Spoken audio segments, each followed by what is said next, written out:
لله رب العالمين والصلاة والسلام على سيد الأنبياء والمرسلين سيد الأولين والآخرين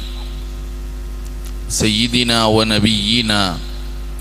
وحبيبنا وشفيعنا ومولانا محمد وعلى آله الطيبين الطاهرين وأصحابه الأفضلين الأكرمين ومن تبعهم بإحسان إلى يوم الدين أجمعين. أما بعد، فأعوذ بالله من الشيطان الرجيم. بسم الله الرحمن الرحيم. قل بفضل الله وبرحمته فبذلك فليفرحوا هو خير مما يجمعون. صدق الله العظيم وصدق رسوله النبي الكريم.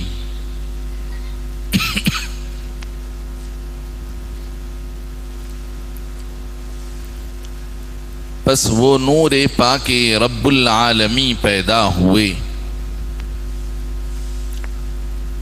بس وہ نور پاک رب العالمین پیدا ہوئے، مبدأ کونین و ختم المرسلین پیدا ہوئے۔ حضرت شیخ الاسلام بانی جامع نظامیہ امام محمد انوار اللہ فاروقی علیہ الرحمت والرضوان اپنی مایہ ناز تصنیف انوار احمدی کے منظوم متن میں میلاد مبارک کے حوالے سے ارشاد فرماتے ہیں، پس وہ نور پاک رب العالمین پیدا ہوئے، مبدأ کونین و ختم المرسلین پیدا ہوئے، مبدأ کونین و ختم المرسلین پیدا ہوئے، جان عالم قبلہ اہل یقین پیدا ہوئے، جان عالم قبلہ اہل یقین پیدا ہوئے، شکر ایزد کے رحمت للعالمین پیدا ہوئے، شکر ایزد کے رحمت للعالمین پیدا ہوئے، دھوم تھی عالم میں خورشید کرم طالع ہوا،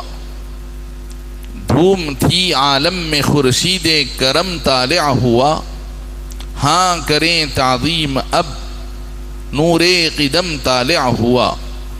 ہاں کریں تعظیم اب نور قدم طالع ہوا۔ ایک اور بند میں ارشاد فرماتے ہیں، ٹھہرا کفارہ گناہوں کا جو ذکر اولیاء، ٹھہرا کفارہ گناہوں کا جو ذکر اولیاء، اور از قسم عبادت ہو جو ذکر انبیاء، پھر ہو ذکر سرور عالم کا کیسا مرتبہ، پھر ہو ذکر سرور عالم کا کیسا مرتبہ، جن کا ذکر پاک ہے گویا کہ ذکر کبریا، کیسی طاعت ہوگی وہ جس میں ہو خود حق بھی شریک، کیسی طاعت ہوگی وہ جس میں ہو خود حق بھی شریک، ہے جو طاعت سے بری جس کا نہیں کوئی شریک، ہے جو طاعت سے بری جس کا نہیں کوئی شریک، کیسی طاعت ہوگی وہ جس میں ہو خود حق بھی شریک، یعنی درود شریف کو پڑھنا کیسا نیکی کا کام ہے کہ جس میں ہو خود حق بھی شریک، ہے جو طاعت سے بری جس کا نہیں کوئی شریک، رفع ذکر پاک ثابت ہے کلام اللہ سے، رفع ذکر پاک ثابت ہے کلام اللہ سے، ورفعنا لک ذکرک کی آیت کی طرف اشارہ ہے، رفع ذکر پاک ثابت ہے کلام اللہ سے، مطمئن ہوتے ہیں دل ذکر شہ لولاہ سے، مطمئن ہوتے ہیں دل ذکر شہ لولاہ سے۔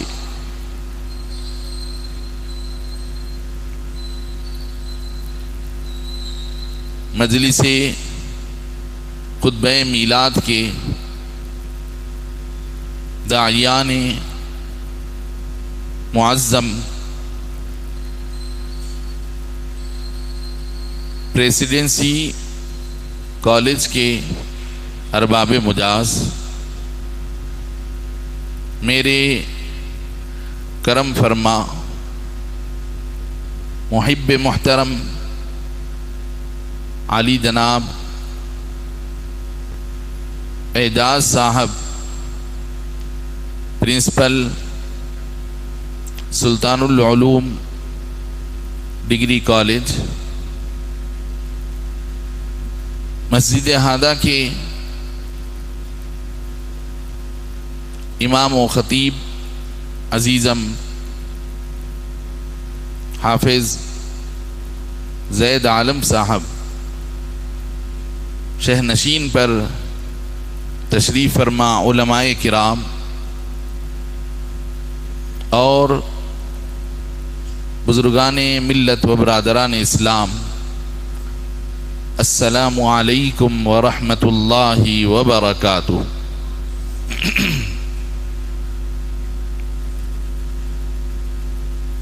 اللہ رب العزت کا ہم پر بے پایاں فضل و کرم ہے کہ اللہ رب العزت نے ہم پر بے شمار نعمتوں کو اللہ تعالی نے نازل فرمایا۔ لا تعداد نعمتوں کا ہم کو اللہ تعالی نے، لیکن اللہ رب العزت کی ان بے شمار نعمتوں میں جس میں سے کوئی ایک نعمت کا ہم اللہ کا کما حقہ شکر ادا نہیں کر سکتے، ان میں ایک عظیم نعمت، بہت بڑی رحمت اللہ رب العزت کی ہمارے آقائے نامدار حضرت سیدنا محمد الرسول اللہ صلی اللہ علیہ وسلم، سید الاولین والآخرین، خاتم الانبیاء والمرسلین صلی اللہ علیہ وسلم کی ولادت باسعادت، آپ کی بعثت و نبوت، یہ ہمارے لیے نہایت ہی عظیم ترین اللہ کی نعمت ہے، جس کے حوالے سے اللہ رب العزت قرآن پاک میں ارشاد فرماتا ہے، قل بفضل اللہ وبرحمتہ فبذلک فلیفرحوا هو خیر مما یجمعون۔ اے نبی پاک، آپ لوگوں سے ارشاد فرما دیجیے کہ اللہ کے فضل اور اس کی رحمت پر، بس اسی پر لوگوں کو خوش ہونا چاہیے۔ اللہ کے فضل اور اس کی رحمت کے حصول پر، اسی پر لوگوں کو خوش ہونا چاہیے۔ هو خیر مما یجمعون، اللہ کے فضل اور اس کی رحمت کے حاصل ہونے پر خوش ہونا، اللہ کی نعمت کو بطور شکرانے کے لوگوں کے سامنے اس کا اظہار کرنا، یہ اللہ کے پاس ان سب چیزوں سے بہتر ہے جس کو کہ لوگ اپنے لیے جمع کرتے ہیں، اٹھا کر رکھتے ہیں، ذخیرہ اندوزی کرتے ہیں۔ لوگ دنیا میں جو کچھ بھی جمع کر کر کے رکھتے ہیں، جس چیز کی ذخیرہ اندوزی کرتے ہیں، ان سب چیزوں میں لوگوں کے لیے اگر کوئی چیز اپنے توشہ آخرت کے لیے ذخیرہ کرنے کے لائق ہے تو وہ یہ ہے کہ اللہ کے فضل اور اس کی رحمت کے حصول پر لوگوں کو خوش ہونا چاہیے، لوگوں کو فرحت کا اظہار کرنا چاہیے۔ ایک اور آیت شریفہ کے مطابق اللہ کی نعمت کو دوسروں کے سامنے بیان کرنا چاہیے۔ یہی ان محافل میلاد کا مقصد ہوتا، یہی محافل میلاد کا سبب اور داعیہ ہے۔ جیسے کہ اللہ رب العزت ارشاد فرما رہا ہے کہ اللہ کے فضل اور اس کی رحمت کے حصول پر خوش ہونا چاہیے، خوشی کا اظہار کرنا چاہیے۔ یا اللہ کی نعمت ہمارے پاس ہو تو اس نعمت کو چھپا کر نہیں رکھنا چاہیے، بلکہ اس نعمت کا اظہار کرنا چاہیے۔ اللہ رب ایک حدیث شریف میں نبی پاک علیہ الصلاۃ والسلام ارشاد فرماتے ہیں، اللہ رب العزت کو یہ بات نہایت محبوب ہے، پسندیدہ ہے کہ اللہ تعالی اپنی دی ہوئی نعمت کے اثر کو اپنے بندے پر دیکھے۔ اپنے بندے کے اوپر اللہ تعالی اپنی دی ہوئی نعمت کے آثار کو دیکھے، اللہ کو یہ پسند آتا۔ اگر کوئی بندہ اللہ کی نعمتیں ملنے کے باوجود ان نعمتوں سے استفادہ نہیں کر کے، ان نعمتوں کا جو مقصد ہے، اس نعمت سے جو فائدہ ہم حاصل کر سکتے ہیں، وہ فائدہ حاصل نہیں کر کے اگر ہم اس کو اٹھا کر رکھ دیتے ہیں تو اللہ کو یہ بات پسندیدہ نہیں۔ اللہ کو پسندیدہ یہ بات ہے، اللہ کے شکر کا حق یہ ہے کہ اللہ کی دی ہوئی نعمت اس کے سلیقے اور طریقے کے مطابق بندہ استعمال کرے اور اس کے آثار اس کے اپنے زندگی میں دکھائی دینے لگے۔ تو ان آیات کا تقاضا یہی ہے کہ کائنات کی سب سے بڑی نعمت کے حصول پر لوگوں کے سامنے اس کا چرچا کیا جائے، اس نعمت باری تعالی رحمت للعالمین کا تذکرہ دنیا کے سامنے بیان کیا جائے، اس کے خوب چرچے کیے جائیں، اس کے اوصاف و فضائل بیان کیے جائیں، اس کے فوائد و برکات اجاگر کیے جائیں، اس کے کمالات اور مناقب کو لوگوں کے سامنے آشکار کیا جائے۔ یہی اس محفل میلاد کا مقصد ہوتا۔ لیکن بزرگوں سے ہم نے جو محفل میلاد کا توارث عمل در آمد قدیم جو سیکھا تھا، چلا آیا تھا، یہ حالیہ عرصے میں ہم نے اس کو غیر شرعی کاموں کا اس کے اندر ہم نے خلط ملط کر کے میلاد کے حسن کو، میلاد کے حسن و جمال کو ہم نے ضائع کر دیا۔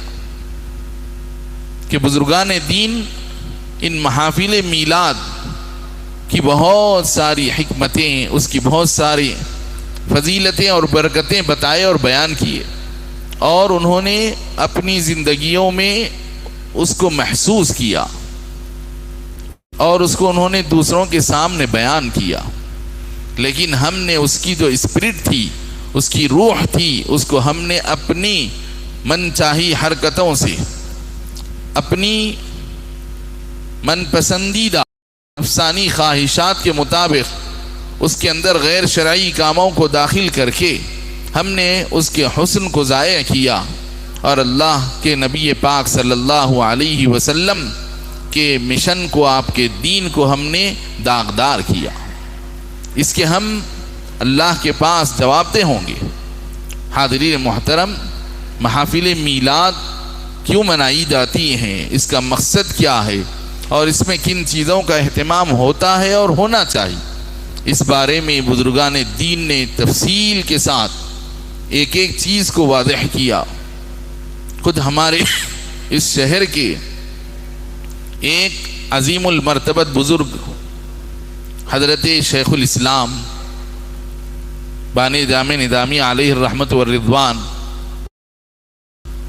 امام محمد انوار اللہ فاروقی رحمت اللہ علیہ اپنی ایک نہیں متنوع کتابوں میں، مقاصد الاسلام کے مختلف حصوں میں اور انوار احمدی میں آپ نے فضائل میلاد پاک اور اس کے اغراض و مقاصد اور اس پر جو اعتراضات، شکوک، شبہات ہوتے ہیں، ان سب کا آپ نے ازالہ فرمایا۔ اسی طرح ہمارے حیدرآباد دکن کے مشہور زمانہ بزرگ محدث دکن حضرت سیدنا عبداللہ شاہ نقشبندی مجددی رحمۃ اللہ علیہ، جن کی کتاب زجاجۃ المصابیح کے نام سے، نور المصابیح کے نام سے پورے عالم اسلام میں جس سے استفادہ کیا جا رہا ہے، عرب لوگ اس کو عربی زبان میں جانتے ہیں اور اردو دنیا اس کو نور المصابیح کے نام سے جانتی۔ اس کے مصنف حضرت محدث دکن علیہ الرحمہ باضابطہ میلاد پاک کے آداب، احکام، اس کے فضائل و برکات کے حوالے سے ایک مکمل تصنیف آپ تحریر فرمائے جس کا نام ہے میلاد نامہ۔ میلاد نامہ اگر عوام و خواص پڑھنا چاہیں تو ان کے لیے ایک نعمت غیر مترقبہ ہے کہ عام لوگوں کے لیے عام زبان میں ہے، اور خواص کے لیے ان کے ذہن میں جو لوگوں کی طرف سے اعتراضات پیدا کیے جاتے ہیں ان کے جوابات اور شکوک و شبہات کا نہایت ہی سلیقہ مند طریقے سے جواب اور شکوک کا ازالہ، تو نہایت ہی معتبر اور نہایت ہی عشق و محبت سے بھری ہوئی کتاب ہے میلاد نامہ۔ حضرت محدث دکن کی اس کتاب کو آپ بازار سے حاصل کر کے میلاد کے ان ایام میں روزانہ معمول بنا کر مطالعہ کرنے کی اگر عادت ڈالیں اور اس کا معمول بنا لیں، یومیہ اگر 2 صفحے 3 صفحے بھی پڑھ لیے جائیں تو پورے میلاد پاک کے مہینے میں حضور پاک علیہ الصلاۃ والسلام کے معجزات اور آپ کی ولادت باسعادت کے برکات سب ہم اس کو جان سکتے ہیں، اور پھر ہماری زندگیوں میں اس کی نورانیت ہم محسوس کر بھی سکتے ہیں۔ حاضرین محترم، حضرت شیخ الاسلام بانی جامع نظامی علیہ الرحمت والرضوان ارشاد فرماتے ہیں کہ اللہ رب العزت کا ارشاد ہے قل بفضل اللہ وبرحمتہ فبذالک فلیفرحوا هو خیر مما یجمعون، کہ دیکھیے اس آیت شریفہ میں اللہ رب العزت نے بندگان خدا کو حکم دیا ہے، یہ ہدایت دی ہے کہ اللہ کے فضل اور اس کی رحمت پر ہی لوگوں کو خوش ہونا چاہیے۔ اس کے علاوہ اگر لوگ اپنے دنیا داری کے معاملات پر خوشی کا اظہار کرتے ہیں اور خوشی میں اپنے حدود اور ان کی وہ خوشی ان کو تکبر پر، عناد پر، سرکشی پر آمادہ کرتی ہے، تو پھر ایسی خوشی کو اللہ تعالی پسند نہیں فرماتا۔ حضرت شیخ الاسلام فرماتے ہیں جہاں عام حالات میں خوشی کو اللہ تعالی پسند نہیں فرماتا ہے، ارشاد ہوتا ہے ان اللہ لا يحب الفرحین، بے شک اللہ تعالی خوش و خرم رہنے والے، نازاں و فرحاں رہنے والے لوگوں کو پسند نہیں فرماتا۔ جو لوگ اپنے ناز و نعمت میں، خوشی اور مسرت میں شریعت کو بھول بیٹھتے اور اپنی بندگی کا احساس سے وہ اس قدر اپنی بڑائی کے احساس میں اتر آتے ہیں کہ بندگی اور ربوبیت کا فرق محسوس نہیں کر سکتے، یہ کہ بندے اللہ کے بندے ہونے کے حساب سے سب بندے یکساں ہوتے ہیں، جب وہ اپنی بندگی کو فراموش کر بیٹھتے ہیں یا دوسرے بندوں پر اپنی تعالی اور بڑائی کو جتاتے ہیں تو اللہ تعالیٰ کو ایسی خوشی پسند نہیں ہے۔ اللہ تعالیٰ صاف اعلان فرماتا ہے قارون کا ذکر کرتے ہوئے کہ قارون جس کے پاس بہت سارے خزانے تھے، قارون کا خزانہ دنیا میں مشہور ہے، تو قارون اپنے خزانوں کے گھمنڈ میں اور دولت کے نشے میں اس قدر غرور اور تکبر پر اتر آیا کہ اللہ رب العزت اس نے جو اپنے دولت کے گھمنڈ اور دولت کی فرحت میں تکبر کو اپنایا، اللہ تعالیٰ ارشاد فرمایا کہ اللہ تعالیٰ ایسے خوشی اور مسرت کرنے والوں کو، ایسے نازاں و فرحاں اتراتے پھرنے والوں کو اللہ تعالیٰ پسند نہیں فرماتا۔ تو دیکھیے، ایک طرف قرآن پاک خوشی کرنے والوں پر اپنی ناراضگی کو بتا رہا، لیکن اس کے بالمقابل ہم دیکھتے ہیں کہ ایک مقام پر اللہ تعالیٰ باضابطہ بندوں کو حکم دے رہا ہے کہ تم اللہ کے فضل اور اس کی رحمت کے حصول پر خوش ہونا، ضرور اس پر خوشی کا احساس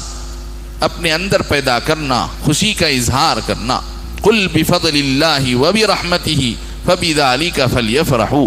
تو اب آخر سوال یہ پیدا ہوتا ہے کہ قارون جیسے کیریکٹر کے ساتھ دنیاوی معاملات میں اپنے اندر بڑائی، ایگو اور تکبر اپنے اندر رکھتے ہوئے خوشی کرنے سے قرآن نے منع کیا، لیکن پھر قرآن جس خوشی کے کرنے کا حکم دے رہا، جس فضل اور جس رحمت کے حصول پر خوشی کا حکم قرآن خود دے رہا، آخر وہ کون سا فضل ہے اور وہ کون سی خوشی؟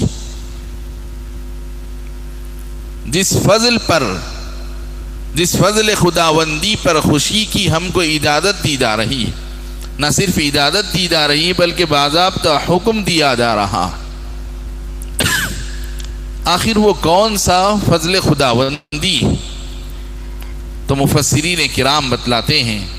کہ اللہ کا فضل جس پر ہم کو خوش ہونے کی ضرورت ہے، جس پر خوشی کا اظہار کرنے کا حکم دیا جا رہا ہے، وہ فضل خداوندی ہے اسلام کی نعمت۔ کہ کفر اور شرک و بت پرستی کے ماحول میں دنیا جس وقت ظلمت اور ضلالت میں بھٹک رہی تھی، ایسے وقت اللہ رب العزت نے ہم کو اسلام جیسی دولت سے مالا مال فرمایا۔ اسی طرح دنیا جہالت کے گھٹا ٹوپ اندھیروں میں بھٹک رہی تھی اور اپنی اس زندگی میں رہتے ہوئے جیتے جی مردگی کی زندگی گزار رہی تھی، جہالت کے مردہ پن سے وہ دوچار تھی، تو اللہ رب العزت نے اقرأ بسم ربک الذی خلق کے حکم سے علم کی روشنی کی اللہ نے نعمت عطا فرمائی۔ تو علم کی روشنی کے، علم کی نعمت کے حصول پر خوشی کا حکم دیا جا رہا ہے۔ قرآن پاک جو اللہ رب العزت کی آسمان سے نازل کردہ کتاب، صحیفہ ہدایت ہے، اس کے حصول پر خوشی کے اظہار کا حکم دیا جا رہا ہے کہ تم کو اگر خوشی کرنا ہے تو تم خوشی کرو تو قرآن پاک کے حصول پر، قرآن پاک کے نزول پر خوشی کرو۔ لیکن ان سب نعمتوں میں سب سے بڑی نعمت نبی پاک علیہ الصلاۃ والسلام کا وجود مسعود ہے۔ حضور پاک علیہ الصلاۃ والسلام کی ذات گرامی کے بابرکت سے، حضور کی ذات گرامی کی برکات کا نتیجہ ہے کہ ہم کو دین اسلام ملا، ہم کو علم کی روشنی ملی، حضور کے توسط سے ہم کو قرآن پاک ملا۔ تو لہذا ان سب میں اللہ کا جو سب سے بڑا فضل ہے وہ نبی پاک علیہ الصلاۃ والسلام کی ہستی ہے۔ چنانچہ اللہ رب العزت نے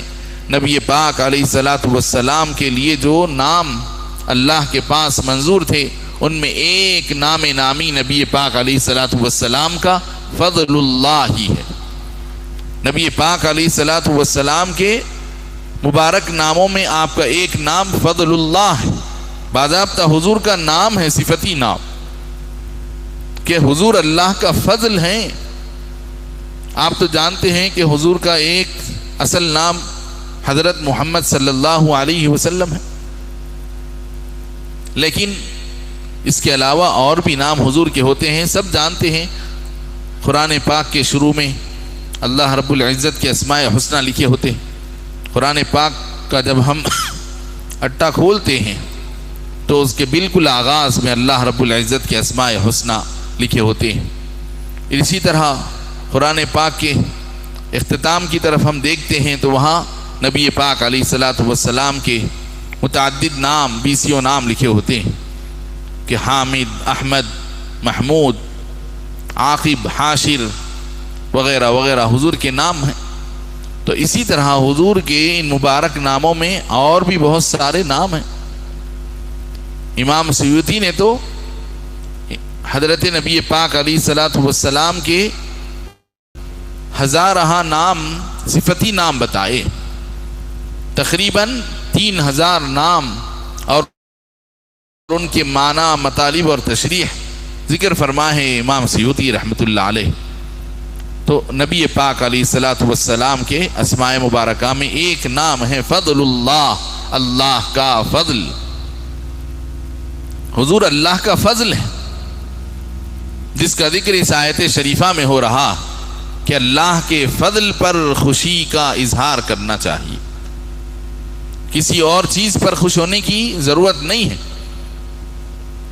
لیکن پھر بھی ہم خوش ہوتے ہیں، خوشی کا اظہار کرتے ہیں۔ گھر میں بچہ پیدا ہوتا ہے تو خوشی کا اظہار کرتے ہیں، تقریب کرتے ہیں، دوست احباب رشتہ داروں کو جمع کر لیتے ہیں، کھانے کی دعوت کر لیتے ہیں۔ حالانکہ وہ بھی ایک اللہ کا فضل ہے، اللہ کی نعمت ہے، اللہ کی رحمت کا نتیجہ ہے۔ کسی کو اولاد نصیب ہونا یہ اللہ کے فضل سے تو نصیب ہوتی ہے، ورنہ اللہ کا فضل نہ ہو، اللہ کی رحمت نہ ہو، اگر کوئی گھر اللہ کی رحمت سے خالی ہو گیا ہو، اللہ کو اس گھر پر انعام کرنا مقصود نہ ہو، تو پھر اللہ تعالی ان کو صاحب اولاد نہیں بناتا۔ یعنی اولاد کا ملنا اللہ کی ایک بہت بڑی نعمت ہے۔ تو اب دیکھیے، آپ اولاد کے ملنے پر خوشی کا اظہار کرتے ہیں، بلکہ خوشی میں شریعت کے حدود کو بھی پھلانگ جاتے ہیں۔ شریعت اجازت نہیں دیتی۔ ہمارا دین اللہ کا بھیجا ہوا دین، ہمارا دین کسی انسان کا بنایا ہوا دین نہیں ہے کہ ہم جیسے چاہے خوشی کا اظہار کر لیں۔ شادی اور ولیمے کے نام پر ہم خوشی کا اظہار کر سکتے ہیں، شریعت اس کی اجازت دیتی ہے۔ نبی پاک علیہ الصلاۃ والسلام کے عہد مبارک میں شادی وغیرہ کی تقریب ہوتی تو گھر میں احباب اور رشتہ دار جمع ہوتے، اور کچھ جیسا کہ خواتین کچھ نغمے پڑھ لیتی ہیں اپنی آواز میں، خوش آوازی کے ساتھ، ترنم کے ساتھ، تو اس کی اجازت ہے، اس کی گنجائش ہے۔ خوشی کے موقع پر کچھ نغمے پڑھ لیے جائیں، کچھ نظمیں پڑھ لیے جائیں، خوش آوازی کے ساتھ، ترنم کے ساتھ، اپنی فطری آواز، نہ یہ کہ اس کے اندر ہارمونیم کو استعمال کیا جائے، میوزک کو اس کو شامل کیا جائے، استعمال کیا جائے۔ شریعت یہاں اس کی اجازت نہیں دیتی۔ یہ شریعت کی حد سے آپ آگے بڑھ رہے ہیں، تو شریعت آپ کو اجازت دیتی ہے، خوشی کا آپ اہتمام کر سکتے ہیں، آپ خوش ہو سکتے ہیں۔ خوش ہونا انسان کی فطرت میں داخل، نعمت کے حصول پر خوشی کا ہونا انسان کی فطرت میں داخل ہے، یہ اس کا نیچر ہے۔ اسلام کبھی نیچر سے ٹکراتا نہیں، اسلام اور نیچر دونوں یکساں چلتے ہیں۔ اگر کہیں نیچر اور اسلام میں ٹکراؤ دکھ رہا ہے تو وہ اسلام کی تعلیمات کی غلطی کا نتیجہ نہیں ہے، بلکہ ہم نے یا تو اسلام کو صحیح نہیں سمجھا، یا پھر نیچر اور قانون فطرت کو ہم نے صحیح ڈھنگ سے نہیں سمجھا، یا پھر وہ جو عمل ہے وہ اسلام کا بتایا ہوا نہیں ہے، بلکہ لوگوں کا اپنا ایجاد کردہ۔ قرآن اور حدیث میں نیچر سے ٹکراؤ کبھی نہیں ہوتا۔ قرآن اور حدیث ہم کو فطرت کے مطابق زندگی کے اصول سکھاتے ہیں۔ اس لیے ہماری شریعت نعمت کے حصول پر خوشی کی اجازت دیتی ہے، خوشی کے کچھ طور طریقے بھی بتائی، اور غم کے موقع پر انسان کے اوپر خود بخود غم طاری ہو جاتا. غم کا کوئی موقع ہو اور آنکھ سے آنسو نکل آتے ہیں تو شریعت روکتی نہیں ہے، بلکہ اپنے غم کو آنسو بہا کر ہلکا کر لیتا ہے. کوئی فطری طور پر تو اجازت ہے، لیکن اگر کوئی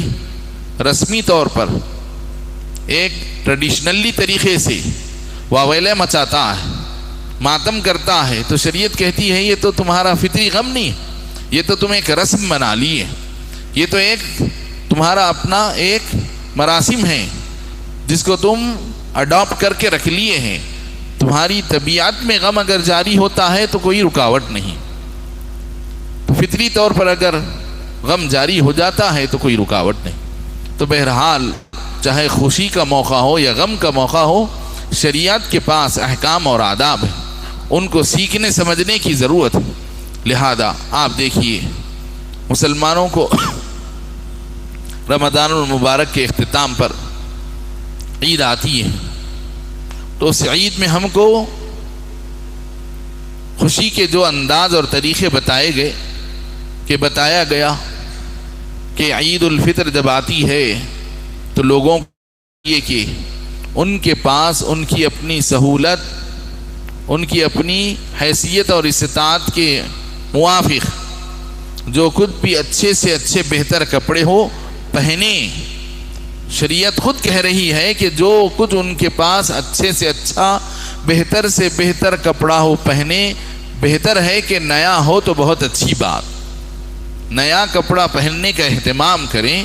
اگر سہولت ہے، استطاعت ہے تو نیا پہنو، اور اگر گنجائش نہیں ہے تو نیا پہننا ضروری نہیں ہے، لیکن پہنے تو بہت اچھی بات. ضروری نہیں ہے، اگر نیا نہیں ہو سکتا ہے تو اب تک کے جو جوڑے گھر میں ہیں ان میں جو سب سے نہایت اچھا ہے، بہتر ہے، وہ پہن لو. اسی طرح شریعت یہ کہتی ہے کہ عید کے دن تم روزہ مت رکھو، بلکہ اللہ کی طرف سے جو تم پر انعام اور اللہ کی جو ضیافت ہے اس ضیافت کو قبول کرتے ہوئے اچھا بہتر سے بہتر کھانا عمدہ پکاؤ اور اس کا اہتمام کرو. خود بھی کھاؤ، اپنے اہل و عیال کو کھلاؤ، اور اپنے دوست احباب اور اقارب کی ضیافت کا اہتمام کرو، اور اپنی حیثیت کے مطابق جو عمدہ سے عمدہ بہتر سے بہتر کھانا تم کھا سکتے ہو، کھلا سکتے ہو، کھاؤ اور کھلاؤ. شریعت خود اس کی اجازت دے رہی ہے. باضابطہ آپ کو اس کو مستحب کا درجہ دیا گیا. نہ صرف جائز ہے بلکہ مستحب ہے، یعنی اللہ اور اس کے رسول کی نگاہ میں یہ عمل پسندیدہ. پھر کپڑوں کے اوپر، اپنے جسم پر تمہارے پاس اگر کوئی خوشبو ہو تو اس خوشبو کا اہتمام کرو. خوشبو کو لگا کر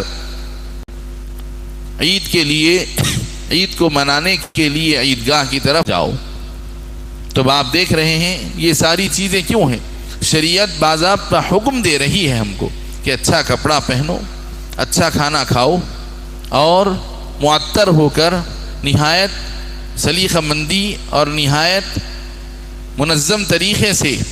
عید کے منانے کے لیے نکلو. تو حاضرین محترم، جب میلاد پاک آئے تو میلاد پاک کے موقع پر بھی ہم کو شریعت کے دائرے میں رہتے ہوئے خوشی منانا چاہیے. شریعت کے حدود کو پھلانگنے کی ہم کو اجازت نہیں کہ میلاد پاک جیسے ہم عید الفطر کے دن ہم کو اجازت نہیں کہ ہم عید کے نام پر دوسرے اور مذاہب میں جیسے لوگ گاتے بجاتے ہیں، پیتے کھاتے ہیں، ہم کو اجازت نہیں کہ ہم گائیں بجائیں، رقص و سرود کی محفلیں منعقد کریں. اور آپ دیکھیے کہ ہماری عید میں اللہ رب العزت نے خوشی کے نام پر عبادت سے آزاد نہیں کیا، عبادت سے چھٹی نہیں دی، بلکہ عبادت کا اہتمام کا ہم کو حکم دیا کہ عید ہے، شکرانے کا دن ہے، لہذا بطور خاص 2 رکعت عید کی نماز پڑھو. تو اب اگر ہم شریعت کی اس اسپرٹ کو بھول کر میلاد کی خوشی کے نام پر بجائے مسجدوں کے، اللہ کے گھر کا رخ کرنے کے بجائے ذوق و شوق سے نوافل کی کثرت اور اعمال خیر کرو بجا لانے کے بجائے اگر ہم سڑکوں پر نکل آتے ہیں، گانے بجانے اور ڈھول تماشوں میں مصروف ہو جاتے ہیں، تو یہ شریعت کا منشا ہے، نہ شریعت کا تقاضا ہے، نہ اللہ اور اس کے رسول کی اس میں رضا۔ آپ یقین جانیے یہ بالکل طریقہ غلط نکل گیا۔ خیر غلط نکل گیا، لیکن اب تو ہمارے اندر شعور ہے کہ ہم کس قدر غلطی کی طرف چلے گئے تھے۔ اب اس سال تو ایسا موقع آ گیا تھا کہ ہر دو قوم اپنے نیک اور بد اعمال کا آئینہ دیکھ لیں۔ دونوں قوم اپنے اپنے جلوس لے جانے کے لیے تیار تھے۔ ہم اہل حق ہونے کا دعویٰ کرتے ہیں، وہ غیر قوم اہل باطل ہیں، ہم دعویٰ کرتے ہیں۔ اور اب جب میدان عمل میں اگر ہم کو ہمارے حق ہونے کا مظاہرہ کرنا ہو اور ان کے باطل ہونے کا ہم کو اگر ثبوت پیش کرنا ہو، تو ہمارے پاس اگر ہم بھی ان کی طرح بس خالی ناچتے گاتے بجاتے محض ڈی جے لگا کر لائٹنگز کا مظاہرہ کرتے ہوئے اگر ہم جاتے ہیں، اگر فرض کر لیجئے دونوں قوم کے لوگ ڈیوائیڈر کے دو طرف چل رہے ہوں، تو اب آپ بتائیے کہ دونوں میں کیا فرق نظر آتا؟ کوئی فرق؟ ہم کس منہ سے ان کو بولنے کے لائق رہتے کہ تم غلط ہیں اور ہم صحیح؟ بلکہ دونوں ایک دوسرے کے لیے، دونوں کے عکس ایک دوسرے کو نظر آ رہے ہیں۔ ہمارا عکس ان میں دکھ رہا ہے، ان کا عکس ہم میں دکھ رہا ہے۔ کوئی فرق ہے تو صرف اتنا کہ سروں پر جو پٹیاں باندھی گئی، کوئی زعفرانی ہے تو کوئی ہری ہے۔ ان کے پاس جھنڈیاں زعفرانی ہیں تو ہمارے پاس ہری ہے۔ تو کیا یہی اسلام اتنا ہی ہے؟ اب کس منہ سے ہم ان کو دعوت دیں گے کہ دیکھو تمہارے پاس یہ غلطی ہو رہی ہے، ہمارے پاس یہ اچھا ہے، آؤ ہماری بھلائی کو قبول کرو؟ تو کس حوالے سے وہ کیسے ایکسیپٹ کریں کہ تمہارے پاس کچھ خوبی ہے؟ اور اللہ کے رسول کیا یہی دین پیش کیے تھے مکے میں حضرت نبی پاک صلی اللہ علیہ وسلم نے کیا یہی اسلام کا تعارف پیش کیا تھا؟ کیا ان عربوں کے سامنے آپ نے اسلام کی یہی شبیہ اور تصویر پیش کی تھی کہ حضور پاک علیہ الصلوۃ والسلام جب اپنے نبی اور رسول بن کر آنے کا جب آپ کو اعلان کرنا تھا، تو کیا آپ پورے عرب کو جمع کرنے کے لیے، سارے شہر میں ہنگامہ کرنے کے لیے، کیا آپ کوئی ڈھول باجا لے کر نکلے تھے؟ اپنی نبوت کے اعلان کو آپ نے کوئی ڈھول باجے تماشے سے کیا تھا؟ آپ دیکھیے کہ نبی پاک علیہ الصلوۃ والسلام اپنی نبوت کا اعلان فرما رہے ہیں تو کس صفائی اور ستھرائی کے ساتھ اپنے اخلاق اور کردار کو پیش کر رہے ہیں۔ کوہ صفا پر کھڑے ہو جاتے ہیں، ارشاد فرماتے ہیں یا صباحا، صفا کی پہاڑی جو کعبۃ اللہ کے دامن میں ہے، صفا پہاڑ، اس پہاڑ پر نبی پاک علیہ الصلوۃ والسلام اس زمانے کے رواج اور طریقے کے مطابق کہ مائک اور یہ الیکٹرانک میڈیا وغیرہ اس زمانے میں نہیں تھے، کسی بھی چیز کی اطلاع دینا ہوتا، لوگوں کو اعلان کرنا ہوتا، لوگوں کو خبر دینا ہوتا، تو عرب کا ایک طریقہ تھا کہ شہر مکہ میں ایک پہاڑ صفا کی پہاڑی تھی کعبۃ اللہ کے بالکل پاس میں، تو اس پہاڑ پر جس شخص کو کوئی اعلان کرنا ہوتا اس پر چڑھ جاتا۔ نبی پاک علیہ الصلوۃ والسلام کوہ صفا پر کھڑے ہو گئے اور وہاں سے آپ نے آوازہ لگایا، منادی لگائی یا صباحا، ان کا طریقہ تھا۔ اس طرح کی آواز سنتے لوگ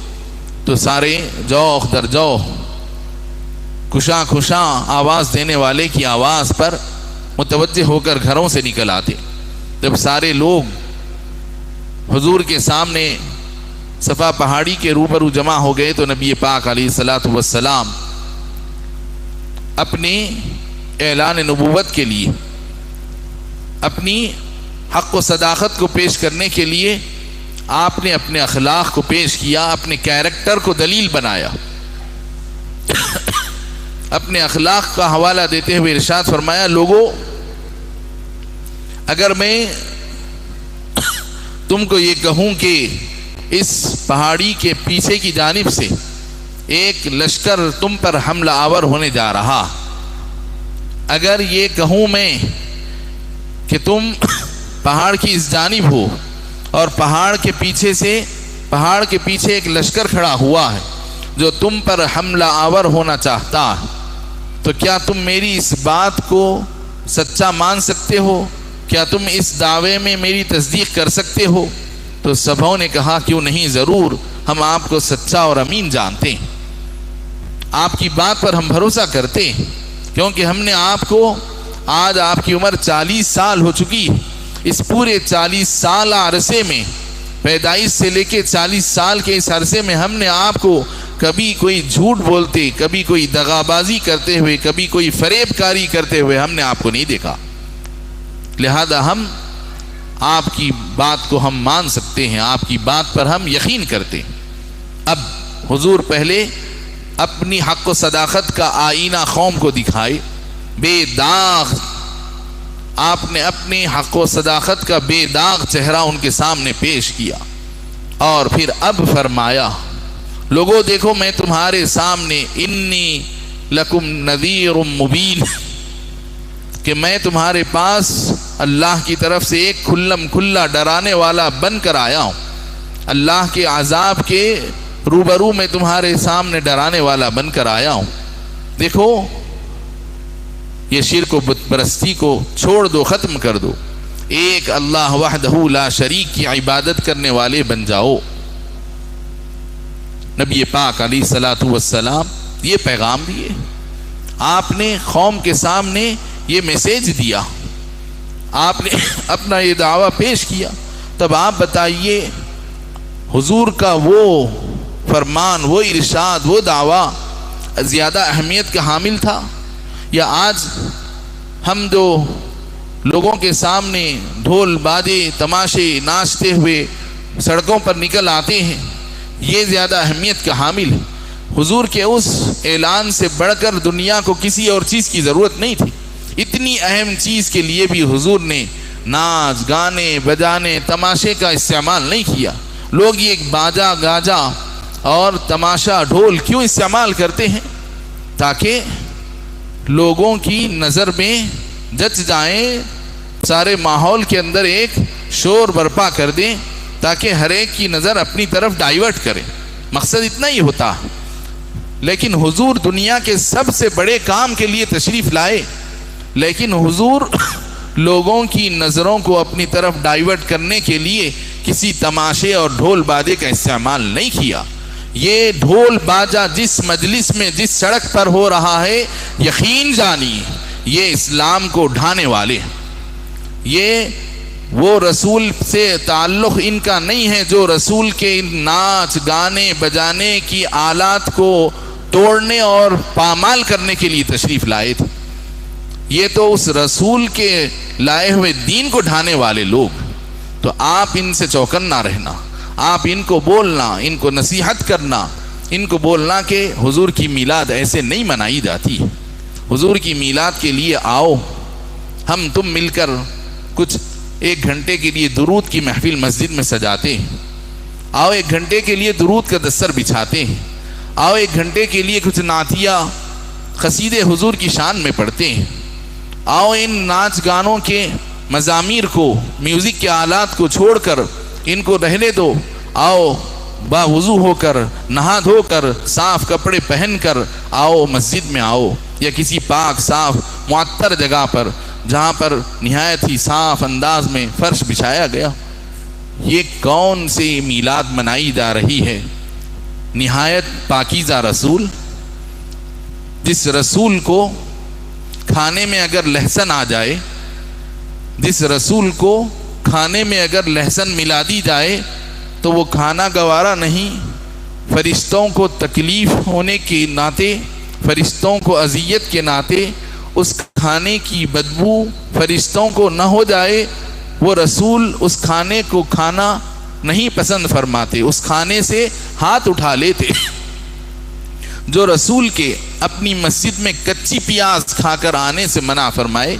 کیا ان کی میلاد ایک شخص منہ سے بدبودار، منہ میں بدبودار گٹکا کھاتے ہوئے میلاد منا سکتا ہے؟ اس کے لیے اجازت ہو سکتی ہے؟ جو رسول اپنی مسجد میں جماعت چل رہی ہو اور کچی پیاز کھایا ہوا ہو تو ارشاد فرمائے کہ ایسا شخص ہماری مسجد کے قریب نہ آئے، جب تک کہ مسواک نہ کر لے اپنے منہ سے اس پیاز اور کچی لہسن کی بدبو کو منہ سے جب تک کہ نہ ہٹائے، مسجد کے اندر کے فرشتوں کو تکلیف ہوتی ہے اور مصلیوں کو تکلیف ہوتی ہے، لہذا خبردار تم ایسی حالت میں مسجد میں نہ آنا۔ آنے سے پہلے مسواک سے منہ صاف کر کے آنا۔ کیا یہ میلاد منانے والا گھر سے نکلتے ہوئے یہ احساس کے ساتھ نکل رہا ہے کہ میں محفل میلاد میں جا رہا ہوں، میں نبی کی میلاد منانے کے لیے گھر سے نکل رہا ہوں، ذرا کچھ غسل کر لوں، عید کے دن کی طرح غسل کر لوں، باوضو ہو جاؤں، وضو بنا لوں اور مسواک کر لوں، عطر لگا لوں، آنکھوں میں سرما لگا لوں بجائے سرمے کے؟ یہ کون سی عید ہے؟ یہ کون سا اسلام بتایا تھا؟ کیا کبھی نبی اسلام نے ہم کو عید کے دن چہروں پر عرش لگانے کے حکم فرمایا تھا؟ ہمارے نبی نے تو عید اور جمعہ کے موقع پر سرما لگانے کا حکم دیا، عطر لگانے کا حکم دیا۔ کیا کبھی نبی نے جمعہ کے دن چہروں پر اسٹیکر لگا کر نکلنے کا حکم فرمایا تھا؟ یہ کون سی میلاد تم منا رہے ہو؟ یہ کہاں سے لایا ہے تم نے اس میلاد کو؟ اگر یہ ختم کر لیے اچھا ہے، ورنہ اس نبی کی تم اتباع میں نہیں ہے، بلکہ نبی کی لعنت تم پر ہوگی کہ تم نبی کے مشن کو ڈھا رہے ہو، نبی کے نام پر نبی کے مشن کو ڈھا رہے ہو۔ میلاد مناؤ لیکن نبی کی شان میں نعتیں پڑھتے ہوئے، خالی ریکارڈنگ لگانے سے نہیں ہوگا۔ ریکارڈنگ لگا دینے سے کیا کوئی شخص گھر میں کلمہ طیبہ کی ریکارڈنگ لگا دینے سے کیا کوئی غیر مسلمان ہو جائے گا؟ آپ مانتے ہیں اس بات کو؟ کیا کوئی غیر مسلم شخص جو اپنی زبان سے ایک مرتبہ بھی لا الہ الا اللہ محمد الرسول اللہ نہیں پڑھا ہے، لیکن گھر میں روز صبح وہ قرآن پاک کی کیسٹ اور اس کی ریکارڈنگ چلاتا، تو کیا اس کو ہم مسلمان بولیں گے؟ کیا وہ مسجد میں داخل ہونے کے لائق ہوگا کہ اس کو قرآن سے کسی طرح سے محبت ہو گئی لگا رہا ہوگا؟ لیکن جب تک کہ ہم زبان سے کلمہ طیبہ کا درود کا ورد نہیں کریں گے، اس کا اثر، اس کا فیض، اس کی برکت ہماری زندگی میں جاری نہیں ہوگی۔ تو لہذا خالی ریکارڈنگ لگا دینے سے میلاد کا حق ادا نہیں ہوگا، بلکہ ریکارڈنگ لگانے کے علاوہ اس میں سے میوزک کو ختم کرنا ہوگا اور خود اپنی زبان سے نہایت ادب کے ساتھ، خشوع خضوع کے ساتھ، نہایت مؤدب طریقے سے درود اور سلام اپنی نگاہوں کو نیچی کر کے چلتے ہوئے آپ جائیں، تو یہ حضور کی شان کا اہتمام ہوگا میلاد کا۔ یعنی ایسے سمجھیے آپ حضرات میں سے ماشاءاللہ میں سمجھتا ہوں، کیونکہ پوری مسلم بستی ہے خالص، تو اس میں سمجھتا ہوں کہ متعدد حضرات حج کیے ہوئے ہوں گے، اللہ کے فضل سے حج کی سعادت سے بہرمند ہو چکے ہوں گے، بلکہ بعض تو عمرے کی سعادت سے بھی بہرمند ہو چکے ہوں گے۔ تو آپ جو حضرات عمرے کے لیے یا حج کے لیے جاتے ہیں، تو عمرے اور حج سے فارغ ہونے کے بعد آج بھی حضور کے دنیا سے پردہ فرما جانے کے 1400-1500 سال بعد بھی جب ہم حضور کے دربار میں جاتے ہیں حضور کی زیارت کے لیے، تو کس اہتمام سے جاتے ہیں؟ حضور پاک علیہ الصلاۃ والسلام کی جو مسجد نبوی ہے، حضور کا جہاں روضہ اطہر ہے، اس روضے کو جب ہم حاضری کے لیے جاتے ہیں تو کیسے جاتے ہیں، کیا اہتمام سے جاتے ہیں؟ خاص طور پر نوجوان حضرات،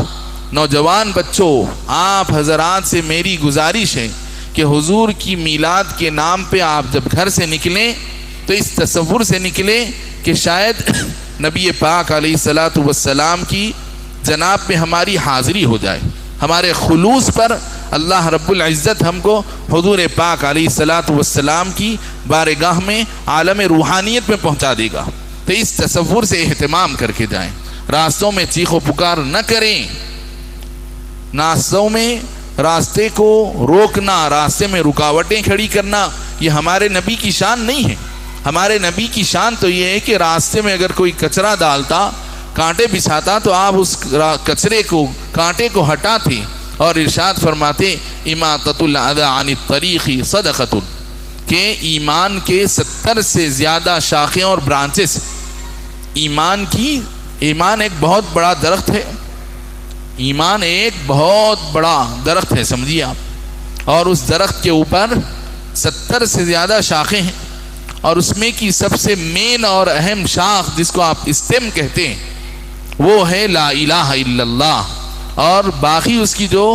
دوسری ذیلی شاخیں، اس کی دوسری جو شاخیں ہیں ان میں سب سے چھوٹی اور معمولی شاخ، اسلام کی سب سے ایک چھوٹی اور معمولی شاخ کیا ہے کہ اماطۃ الاذی عن الطریق صدقہ، کہ راستے سے گندگی اور تکلیف دہ چیز کو ہٹانا۔ تو حاضرین محترم، یہ ہے نبی پاک علیہ الصلاۃ والسلام کا دین، اور نبی پاک علیہ الصلاۃ والسلام کی میلاد کے منانے کا طریقہ ایسا ہونا چاہیے جیسا کہ ہم نبی پاک علیہ الصلاۃ والسلام کے روضہ اقدس پر حاضری دینے کے لیے جب جاتے ہیں تو جس صفائی، پاکیزگی اور جس متانت اور وقار کے ساتھ جاتے ہیں اس طرح سے ہم جانا چاہیے۔ اگر عشق و محبت کی بات ہے تو عشق و محبت ہم کو ہمارے اپنے اس شہر میں جتنا ستاتا اور یاد آتا ہے تو اس سے زیادہ تو وہاں حضور کے روضے کے سامنے اس کا اور مظاہرہ ہونا چاہیے۔ کیا ہم عشق و محبت کے نام پر شریعت کو پس پش ڈال کے وہاں ایسے ہی مظاہرہ کرتے ہیں؟ تو بس یہی ہونا چاہیے کہ حضور کا جب نام آ جائے تو حضور کی نسبت سے ادب ہمارے سامنے پہلے ہونا چاہیے، چاہے وہ حیدرآباد میں رہے یا مدینہ شریف میں رہے، حضور کی نسبت جہاں آ گئی وہاں ادب پہلے۔ حضرت شیخ الاسلام بانی جامع نظامی علیہ الرحمت والرضوان فرماتے ہیں ہمارے دین میں ادب کی بڑی اہمیت ہے، جب تک کہ ہمارے صفوں میں ادب تھا ہم مسلمانوں کو دن دوگنی رات چوگنی ترقی ہوا کرتی تھی۔ ادب گاہست زیر آسماں از عرش نازک تر، ادب گاہست زیر آسماں از عرش نازک تر، نفس گم کردہ می آیت جنید و بایزید اینجا، نفس گم کردہ می آیت جنید و بایزید اینجا۔ اللہ رب العزت سے دعا ہے کہ پروردگار عالم ہم سب کو نیک توفیق عطا فرمائے، نبی پاک علیہ الصلاۃ والسلام کے آداب نبوت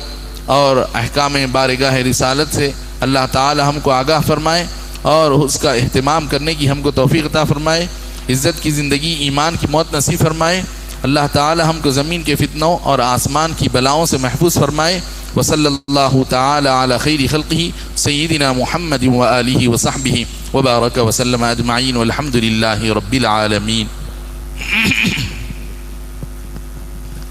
نماز عشاء کا اہتمام ہوگا انشاءاللہ۔ آپ حضرات نبی پاک علیہ الصلاۃ والسلام کی جس نسبت کو لے کر حاضر ہوئے ہیں کچھ دیر تشریف رکھیں۔ نماز عشاء کے فوری ساتھ ہی خطبہ میلاد ہوگا، اس کے فوری بعد میلاد پاک کا لنگر اور اس کے تبرک کا اہتمام۔